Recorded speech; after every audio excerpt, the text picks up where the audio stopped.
Okay, welcome to another video where we don't really know what we're doing, but we're gonna figure it out. Today we have a 2007 Honda Elite 80, and it had some damage in the cylinder head, and the piston actually got like pinched, and the ring got pinched in it so that it couldn't have any compression. So we're gonna be putting a new cylinder and a new piston on it, and yeah, let's do it. A new part from Honda right here, Joe? Yeah, that's a new cylinder and then new piston.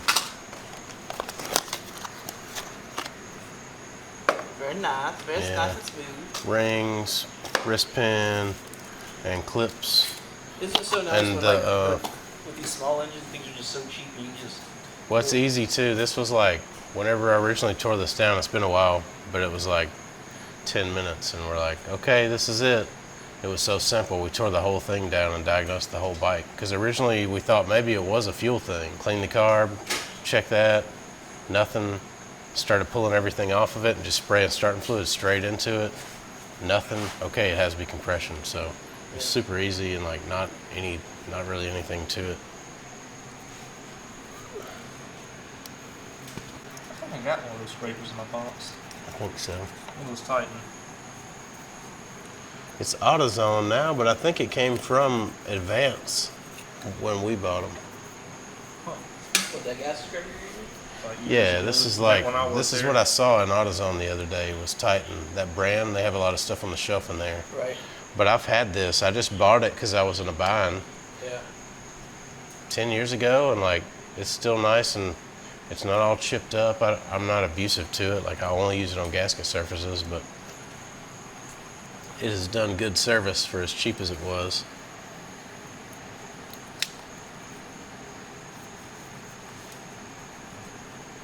So tiny I can't even see once I get my hands in there. Scotch Spray, if you're watching, we would love a sponsorship. Yeah. Actually really well priced. Thank you, Scotch Sprite, for making it affordable. Unlike the brake clean at O'Reilly's lately. Cough, cough. Right. No, they can do exactly what they want to do. It's all right. AutoZone quoted me a better price the other day. Nice. I was surprised. I thought they was a little bit high last time I bought some. I ain't gonna lie to you, I'm just kind of like, what the... We got some in between it. Here, let's let the chain go back to here. Put my finger over their label.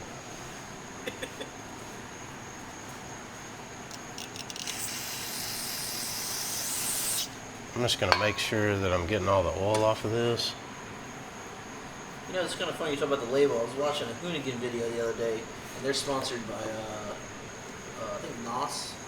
And Yeah. they were holding the can at the very bottom of the can, just so you could see the NOS label. Yeah. They were drinking it. And I was like, wow. Gotta think about those things. Here you go, Johnny. So weird to see the top of the connecting rod. Just poking out of there. Right, with the wrist pin. All right, so I'm gonna be truthful if I can find my phone. I took this apart a long time ago and I put everything in one box. And I know where most of the bolts go, but I'm gonna check as I go here. Check to trust the internet. Mm-hmm. I got the Honda parts catalog pulled up for it. You know, some people, I feel like some people be like, oh, you gotta reference a diagram. And it's like, there's people that like can't even read diagrams. You know? Right. I feel like that's some of the people that say that. Oh, you trust the diagrams? What, because you don't know how to read one? Here's a question. Do you have to do, like on a car engine, you have to do the Top ring? Yeah, ring gap. You still have to do the ring gap? No, I bought all this standard all the way across the board. Yeah. Okay. I bought it all factory standard stuff. Okay. It's all factory, it's never really a problem. Okay. It could possibly be a problem, but there's just like 1 in 100. Look up in there, it doesn't look very good. It's pretty fucked up, I ain't gonna lie to you.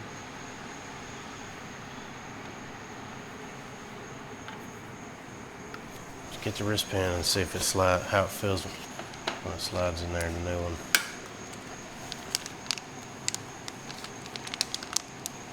So do these have a replaceable bushing you can put in? No.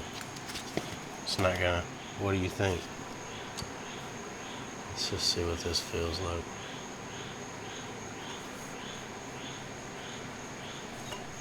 It went in pretty easily. Yeah. I don't know. What's it feel like to you, Johnny?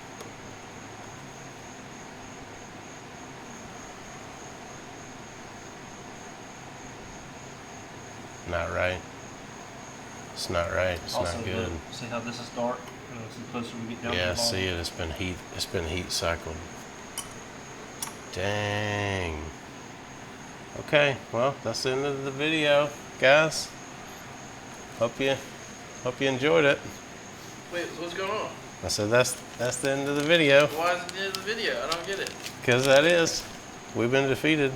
Whatever got in the cylinder and damaged the piston? The piston, it damaged the inside of the rod end, and look how discolored it is. Okay. All right, well, what about the parts back, Johnny?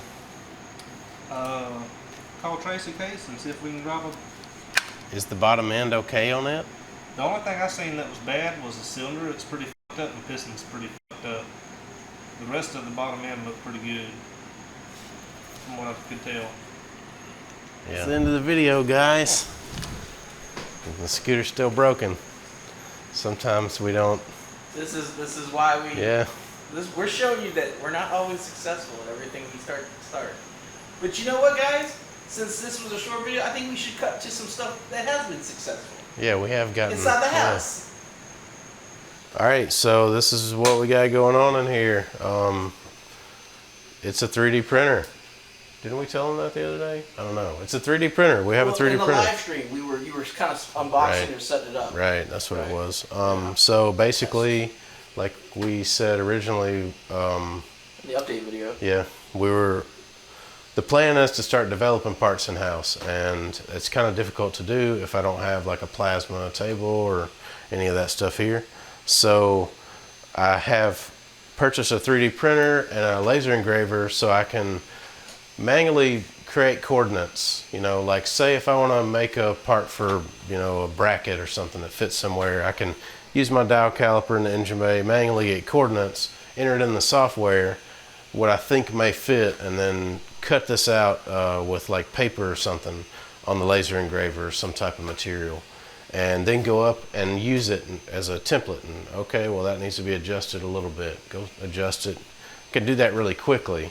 Now if I was relying on just the 3D printer printing that dimension every time, it's going to take a lot longer. So this is just to kind of streamline things to get to the 3D phase and get coordinates, and then once I get to the 3D phase, obviously we're just printing just fun stuff right now because we just got it, and why not. But once we get using it as a test, like right, you know. So once we get it to the 3D phase, then I can modify the part and then make a 3D printed bracket, and then go actually test fit whatever I'm trying to bolt to the car in that location.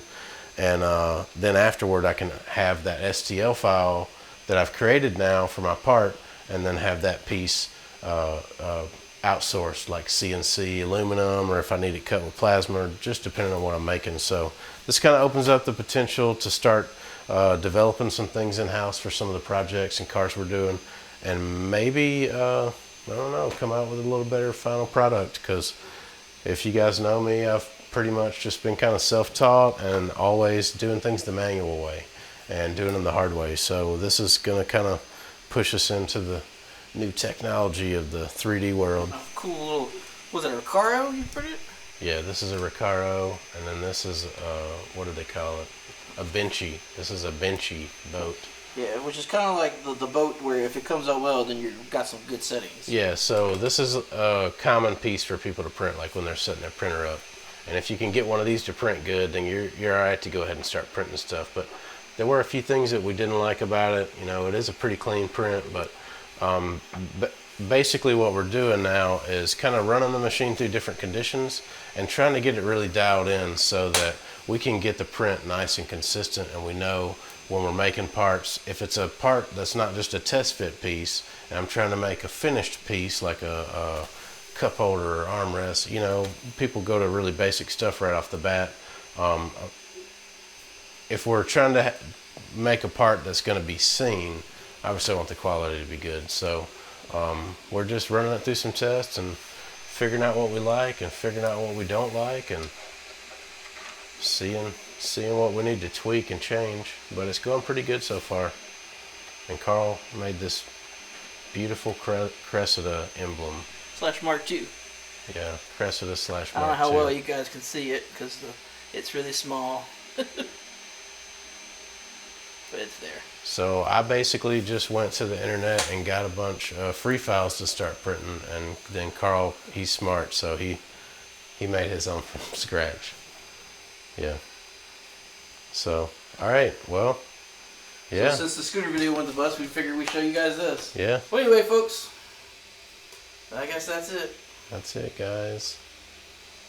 If you didn't like this, tell us. Yeah. If you did, smash all those little buttons and stuff. Don't hit the dislike button. Just tell us you didn't like it. Is there a dislike button? There's a dislike. There's a thumbs down button. That's rude. Who did that? Who Just put tell us that you in don't there? like it if you don't like the video. You know? Here I am, as you instructed. Did I instruct you? Yes, you did. Did I?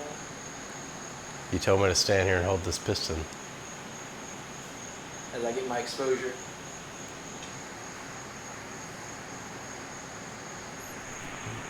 Are you rolling? Yeah, I am. Okay. Are we recording though? Yes, recording. It's recording. Are you recording?